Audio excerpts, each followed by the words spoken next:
Hello everyone. तो इस tutorial में हम अब कनेक्शन ओरिएंटेड और कनेक्शन लेस सर्विसेज के पार्ट 2 में आ गए हैं। ठीक है, तो पार्ट 2 में हम इसको और डिटेल में पढ़ेंगे।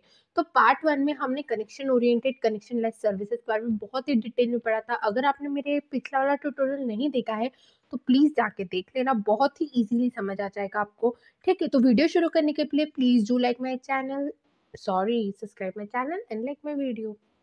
तो सबसे पहले तो हमने टू रिकॉल अपने क्या देखा था कि कनेक्शन ओरिएंटेड सर्विस में क्या होता है। पहले कनेक्शन स्टैब्लिश होता है, फिर कनेक्शन यूज होता है, फिर कनेक्शन रिलीज होता है। फॉर एग्जांपल ए को डी को कोई मैसेज सेंड करना है तो पहले कनेक्शन स्टैब्लिश होगा। फॉर एग्जांपल ए से ई, ई से डी, ये वर्चुअल कनेक्शन स्टैब्लिश हुआ। फिर कनेक्शन यूज होगा, ए डी को जो भी डेटा सेंड करना है कर देगा, और जैसे ही डेटा सारा सेंड हो गया तो ये कनेक्शन रिलीज हो जाएगा। तो ये होता था कनेक्शन ओरिएंटेड सर्विस में। In contrast connection less service में क्या होता था कि डेटा डायरेक्टली सेंड हो जाता था, ऐसा कोई कनेक्शन स्टैब्लिश नहीं होता था, डायरेक्टली डेटा सेंड कर देते थे। ठीक है, फिर हमने देखा था कि हर एक टाइप की सर्विस के भी दो टाइप हो सकते हैं। मतलब कनेक्शन ओरिएंटेड रिलायबल भी हो सकती है, अनरिलायबल भी हो सकती है। कनेक्शन लेस सर्विस भी रिलायबल भी हो सकती है और अनरिलायबल भी हो सकती है। तो रिलायबल सर्विस मतलब क्या होता है कि जिसमें पूरी गारंटी है कि ए ने जो डेटा सेंड करा है वो बी को मिलेगा ही मिलेगा, लॉस कभी नहीं होगा। वो रिलायबल सर्विस। रिलायबिलिटी मतलब होता है भरोसा।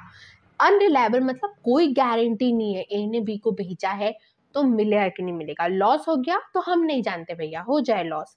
तो ये हम पूरा डिटेल तो हम देखेंगे कि रिलायबल सर्विस और अनरिलायबल सर्विस क्या होता है।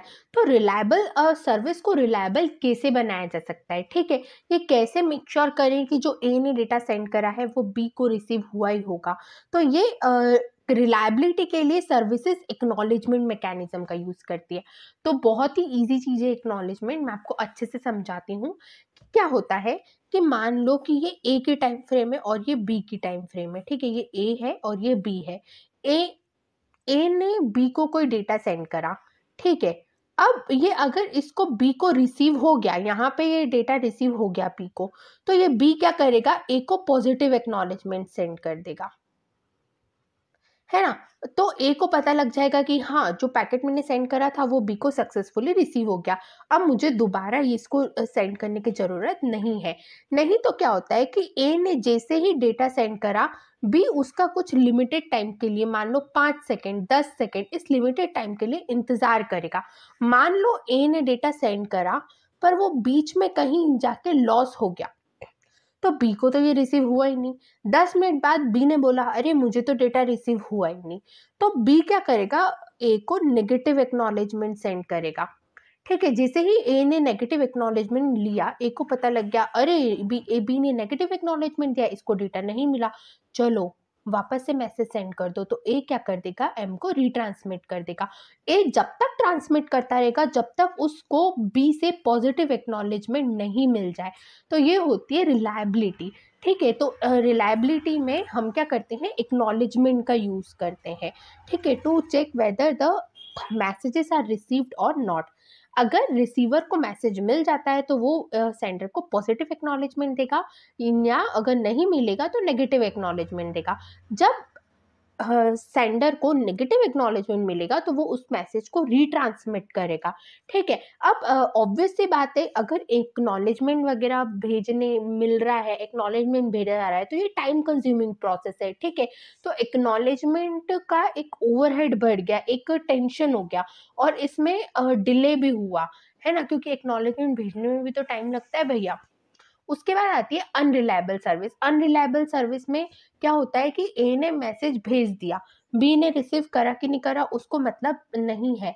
तो unreliable service can lose the data, और ये डेटा लूज क्यों करती है, क्योंकि कोई भी एक्नॉलेजमेंट मैकेनिज्म का यूज नहीं किया जाता है। अब आप सोच रहे होंगे अरे हम अनरिलायबल सर्विस यूज करेंगे ही क्यों, तो कुछ सिस्टम होते हैं हम करते हैं, हम एग्जाम्पल के साथ समझते हैं। ठीक है, कि किस केस में कौन सी सर्विस यूज करनी चाहिए।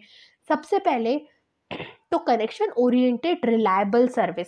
कनेक्शन ओरिएंटेड मतलब मैसेजेस का ऑर्डर प्रिजर्व है। अगर M1 M2 M3 इस ऑर्डर में मैसेज भेजे तो M1 M2 M3 इस ऑर्डर में ही मिलेंगे। रिलायबल मतलब एक्नॉलेजमेंट मैकेनिज्म का यूज होगा, मतलब डेटा भेजा है तो मिलेगा ही मिलेगा। तो अगर हमें कोई फाइल ट्रांसफर करनी है जैसे ऑडियो फाइल, वीडियो फाइल, तब हम इस कनेक्शन ओरिएंटेड रिलायबल सर्विस का यूज करते हैं। आप चाहते हो कि मान लो कि आपने कोई ऑडियो फाइल ट्रांसमिट करी, आप चाहते हो कि वो कोई गाना है वो आगे पीछे होके बजे, नहीं, वो आप अफोर्ड नहीं कर सकते। आप मेरा ये वीडियो देख रहे हो, आपको चलेगा अगर आगे पीछे जो मैंने रिकॉर्ड किया है वो आपके तक पहुंचे ही नहीं, आगे पीछे पहुंचे, चलेगा आपको? नहीं ना।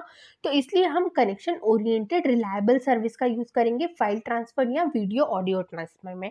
तो owner of the file wants to be sure कि जितने भी बिट्स उसने सेंड करे हैं वो सेम ऑर्डर में रिसीव हो और वो लॉस भी ना हो, ठीक है। अब कनेक्शन ओरिएंटेड अनरिलायबल सर्विस मतलब जिस ऑर्डर में डेटा सेंड कर रहा है वो तो ठीक है, वो उस ऑर्डर में रिसीव होगा, लेकिन कोई भरोसा नहीं है कि डेटा रिसीव हो नहीं हो। अब ये कौन से किस केस में? जब हम डिजिटलाइज्ड वॉइस सिस्टम या वीडियो कॉन्फ्रेंस का यूज करते हैं तो आपने कभी कभी देखा होगा आवाज कट के आ रही है, ठीक है, क्योंकि सर्विस को रिलायबल बनाने के लिए कॉस्ट देनी पड़ती है, उसमें ज्यादा पैसे लगते हैं। तो वीडियो या voice system, video conference system में generally connection oriented unreliable service का यूज करते हैं। तो ऑर्डर तो मैसेजेस के प्रिजर्व रहते हैं, लेकिन ऐसा है कि डेटा लॉस हो जाता है, आवाज कट कट के आती है या बीच में कुछ नॉइस आती है तो चलता है। तो it is appropriate in digitalized voice system and video conference. It is preferable for telephone user to hit a bit noise at a time than experiencing delay waiting for acknowledgement। Simple है, बहुत easy है।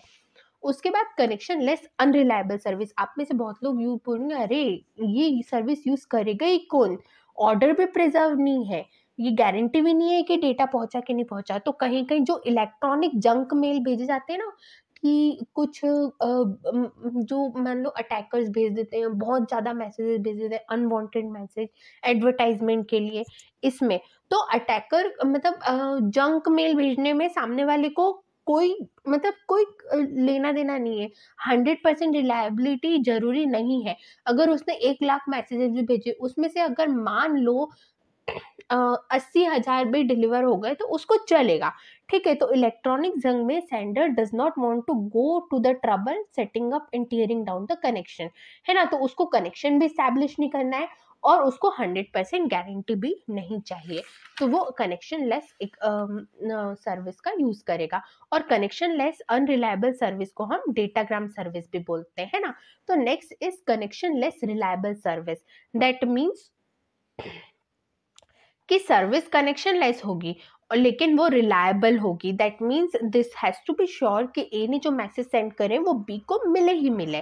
तो ये जो mail system होता है ना, इसमें हम यूज करते हैं, ठीक है। तो इसमें क्या है कि फॉर एग्जाम्पल कभी कभी आप मेल भेजते हो, तो कभी कभी क्या होता है ना कि आपको मतलब आपने मान लो कि एक रिसिपेंट को मेल भेजा, अगर वो एड्रेस है नहीं है वो आपको नहीं पता, वो मेल एड्रेस अवेलेबल है या नहीं, ठीक है। तो आप जैसे ही मेल पे सेंड पे क्लिक करते हो तब जाके वो डेटा ट्रांसमिट हो जाता है, ठीक है। लेकिन सेंड पे क्लिक करने के पहले वो आपको बताता है क्या कि कोई कनेक्शन स्टैब्लिश करता है क्या डेटा ट्रांसफर करने के पहले? नहीं, इससे आपको पता भी नहीं लगता है कि वो मेल अवेलेबल है कि नहीं है ना। तो रजिस्टर्ड मेल, जो मेल हम यूज करते हैं उसमें हम कनेक्शन लेस रिलायबल सर्विस का यूज करते हैं।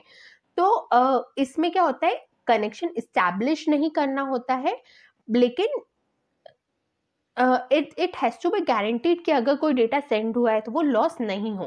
तो अब मैंने ये टेबुलर फॉर्म में लिख के रखा है हर एक सर्विस का example. Reliable connection oriented service file transfer में हम यूज करते हैं। Unreliable connection oriented digitalise voice या वीडियो कॉन्फ्रेंस।